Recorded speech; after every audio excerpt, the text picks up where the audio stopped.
So this is actually another toy that I have that is from my childhood, and it is something that I've held on to for a long time. I do not see this one too much. At the time of this video, there are currently some on eBay, but it's usually not something that is seen a lot, and I would be very surprised if people know what this is. So this is the Radio Shack Play and Learn. This is something that came out in the 80s. This is actually my original one.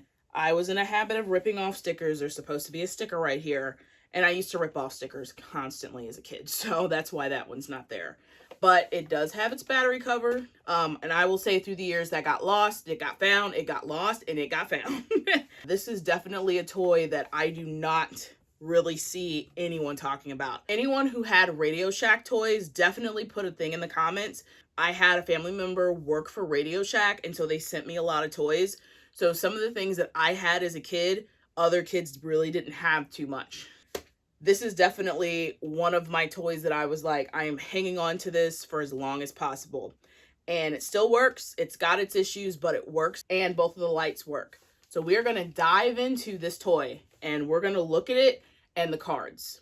So I wanted to showcase kind of how to open up the Play and Learn. For the most part, we would use a coin or whatever flat object, but it's cool to get a screwdriver, but a coin works really, really good on it too. And this just pops right open.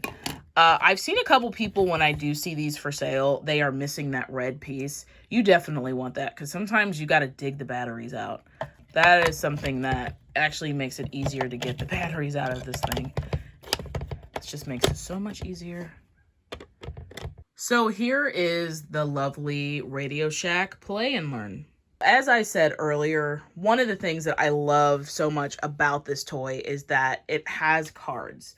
So I started putting a rubber band around which ones I had still, and pretty much just have everything together. Now, if you're wondering, yes, these are my original cards from when I was a kid, and yes, they look like they have been through a washing machine and dryer.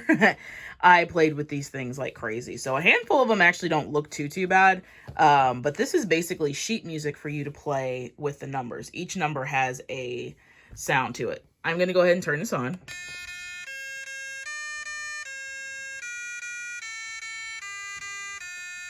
As I said earlier, mine has been played with over the course of 30 plus years, so sometimes it doesn't work perfectly, but it still does pretty decent.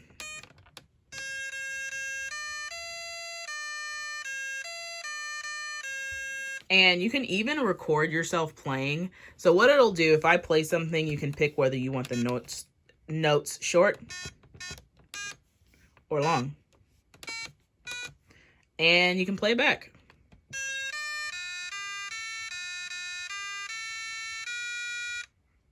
And it recorded the other stuff that I said before.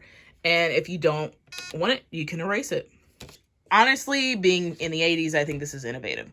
So not only playing music and playing songs, the biggest thing about this is that it teaches you different things. So these cards slip right underneath here. Okay, so you're going to spell out the word. So what is this? It's a cow.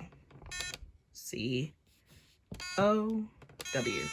And then if you get it right, you get a green light. If you get it wrong, the red pops up. There are, I don't know exactly how many cards there are because I'm actually missing a couple. But as you can see, there are a ton here. This one was one of my favorite cards. I used to always love to play this one just because it was jewels. And then there's one other one that was like my favorite card. And it's basically the same concept, but I think it's a wizard. Let me flip. And there are two sides to each card. So there may be a bunch of cards, but they've got like two sides to them. There he is. So it's the wizard with his stuff. And as I've said, mine has some issues. Sometimes when I pull this out, it doesn't register that it's come out. So in some cases, I've actually had to take the batteries out and put them back in to be able to play again. Yeah. So that happens a couple of times. Like I said, I've seen a couple that have been on eBay and I've seen where they are working and I've seen where they have not been. So mine does have its issues, but I still will play this on occasion. So I'm going to pull the batteries out and I'm going to get this restarted. Okay, so I got the batteries out and I've got a new card in, so... And that sound is totally ingrained into my childhood. So when I hear it, I smile almost every time. So it shows the different things like money, putting things in order, of growth. This is definitely an amazing toy, in my opinion. Very innovative, definitely for an older child, but it is one that I have loved for 30 years. So, as you can see, this is definitely a very innovative toy for the 80s. I love the different cards. I showed you my two favorites. And this is definitely a toy that has been a part of my childhood. And I would play with this up until really now. Every now and then I will crank it out and I will start playing with it. And I can remember actually learning from it. And probably one of the things that I learned was how to memorize sequences, because after a while it was like, okay, it's teaching you, but you know which pictures to match. So definitely Radio Shack Play and Learn is a really awesome toy. And these are very hard to find. And the only reason I say that is because it is Radio Shack toys. Some of them are really popular, some of them weren't. But I love this, and this is definitely in my stays with me for all times. And this is my original one as well. So I wanted to thank you again for coming to visit my channel. Don't forget to like, subscribe, and also check me out on TikTok. I'm on there a lot more than what I used to be. And don't forget the Facebook pages and Instagram as well. See you later. Bye.